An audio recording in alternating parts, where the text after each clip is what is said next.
Assalamualaikum warahmatullahi wabarakatuh. Selamat pagi anak-anak. Apa kabar kalian pada pagi hari ini?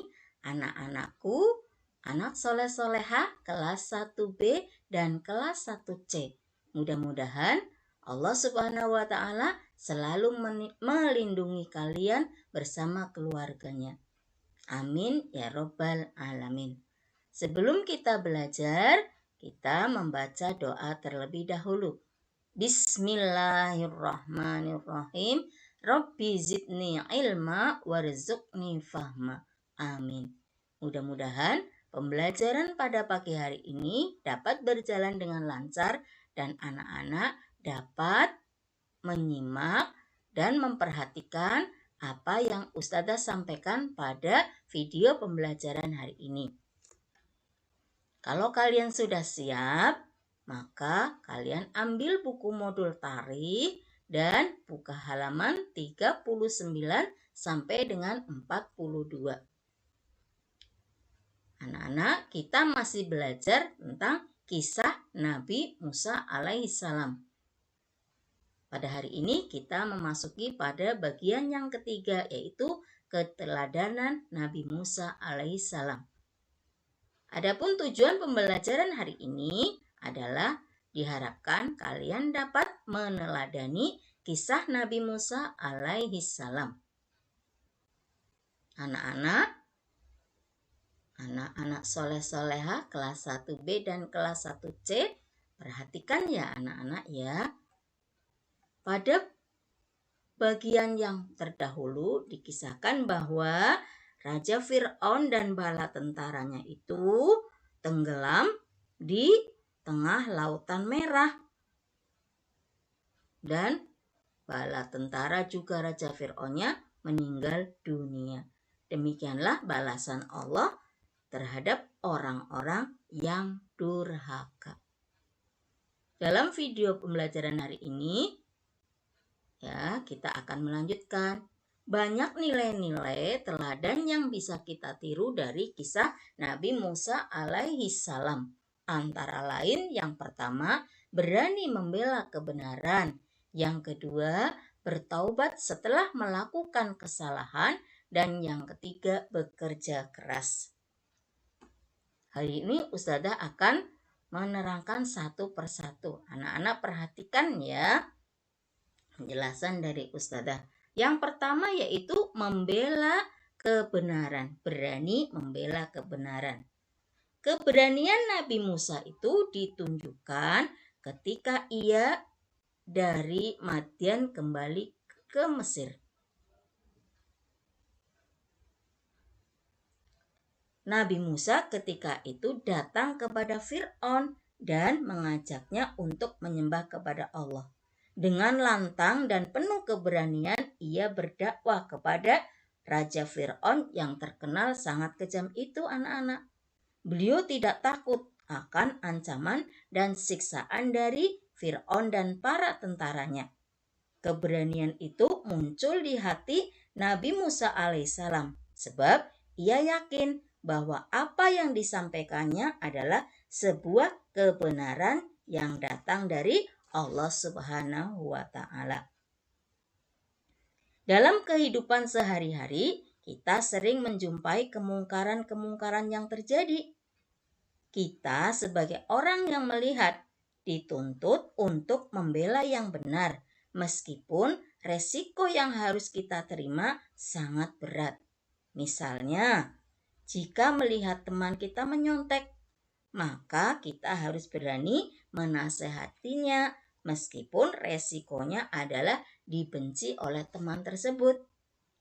Apabila kejahatan itu dilakukan oleh orang yang lebih besar atau memiliki kekuatan lebih dibandingkan kita, sedangkan kita tidak memiliki kekuatan untuk membela kebenaran di hadapannya, maka sebaiknya kita diam dan tidak mengikuti kejahatan tersebut.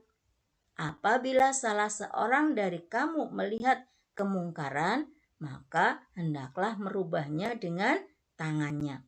Jika tidak mampu, maka dengan lisannya. Dan jika tidak mampu, maka dengan hatinya. Dan yang demikian adalah selemah-lemah dari iman. Yang kedua, bertaubat setelah melakukan kesalahan. Nabi Musa alaihissalam, anak-anak, diceritakan pada yang terdahulu, pernah memukul laki-laki dari suku Kipti sampai orang tersebut meninggal dunia. Meskipun saat itu tujuannya hanya untuk membela kaumnya yaitu Bani Israel dan tanpa kesengajaan untuk membunuhnya, namun Nabi Musa tetap merasa bersalah. Setelah kejadian itu, Nabi Musa menyesal dan memohon ampun kepada Allah.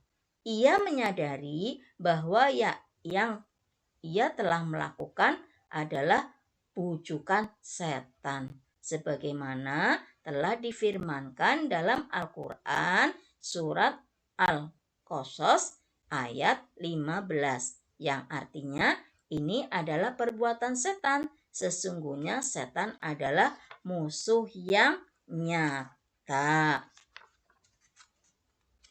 Taubat adalah menyesali perbuatan tidak baik yang telah kita lakukan. Kemudian memohon ampun kepada Allah atas dosa tersebut dan berjanji tidak akan mengulanginya lagi. Taubat yang sesungguhnya dinamakan taubat nasuha. Taubat inilah yang diterima oleh Allah. Perlu diingat bahwa Allah adalah Zat yang Maha Penerima taubat. Dan yang ketiga adalah bekerja keras. Masih ingatkah kalian ketika Nabi Musa alaihissalam melarikan diri dari Mesir, kemudian tinggal di Madian? Kala itu Nabi Musa tinggal di tempatnya Nabi Syuaib alaihissalam. Keseharian Nabi Musa di sana adalah membantu mengembala hewan ternak Nabi Syuaib. Dengan demikian jelaslah bagi kita bahwa Nabi Musa alaihissalam termasuk orang yang tidak suka berpangku tangan atau malas dalam hidup. Allah tidak akan merubah nasib seseorang selama orang tersebut tidak mau merubahnya sendiri. Anak yang tidak pandai selamanya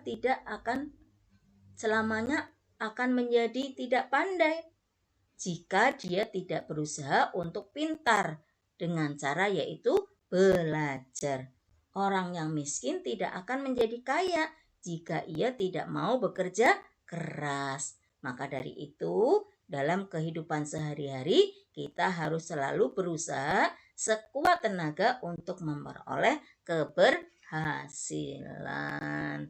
Anak-anak jelas ya dengan keterangan Ustazah bahwa nilai-nilai teladan dari kisah Nabi Musa alaihissalam diantaranya 3 yang tadi di atas yang Ustazah sebutkan, yaitu berani membela kebenaran, bertaubat setelah melakukan kesalahan, dan bekerja keras. Anak-anak, demikianlah pembelajaran tarikh pada hari ini. Semoga kalian dapat meneladani dari kisah Nabi Musa alaihissalam. Sampai jumpa di video pembelajaran berikutnya. Kita akhiri pembelajaran hari ini dengan bersama-sama membaca Alhamdulillahirrabbilalamin. Wassalamualaikum warahmatullahi wabarakatuh.